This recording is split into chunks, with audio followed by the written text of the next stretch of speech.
what it allows you to do as well is identify key roles and skill knowledge gaps. For example, if you've got an event budget within your organisation, if you can identify somebody that has got accountancy skills, then they're ideal to look after the budget. If you've got somebody within your organisation that has got health and safety background, then they're the obvious people to put into that role. So what the project scope will do is identify these key roles, and it will also identify where your gaps are, and the potential knowledge gaps, and then you can go out and recruit people into these roles, and it also allows you to make sure that you've got the right people into these roles as well, and that these roles have got a clear description, and that people can take that away with them, and they know exactly what they're doing. One thing, I'm involved with an event at the moment where the role that I've been given is there's no clarity to it whatsoever, and I'm finding it very difficult to manage that role, because I feel that the scope hasn't really been fully developed properly, which it should have been because of the status of the event, but I think that I'm still haven't got any real clarity. I have to keep going and asking for clarity, where if the project scope will give you that right from the start.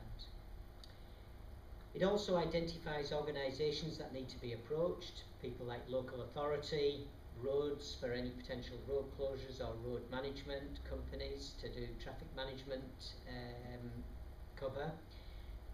So it allows you to identify these key organisations that need to be approached.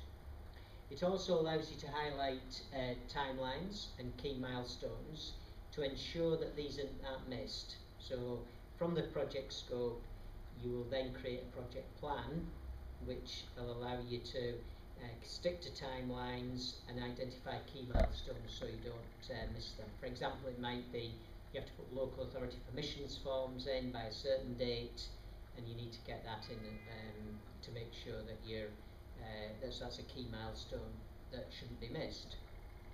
It also allows you to be able to identify key outcomes to measure, and going back to the initial, aims and objectives of your event, why and why you're doing it, then this is where the key outcomes come in. Is it about promoting the organisation, or is it about income generation? It allows you to identify those key outcomes, and how are you going to measure it, and when are you going to measure those outcomes. In terms of the benefits of project scoping, it allows you to develop the promotional materials that are appropriate to your target market.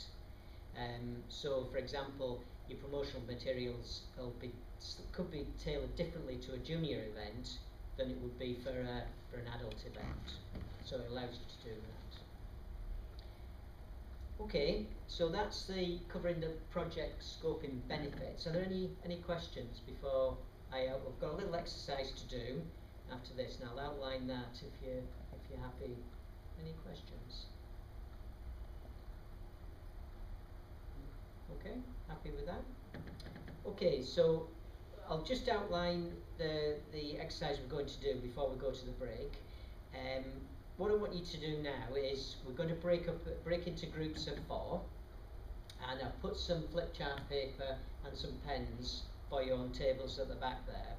What I want you to do is actually go back and scope out, your event, looking at the key what, why, when, how, who scenarios that we developed in the presentation.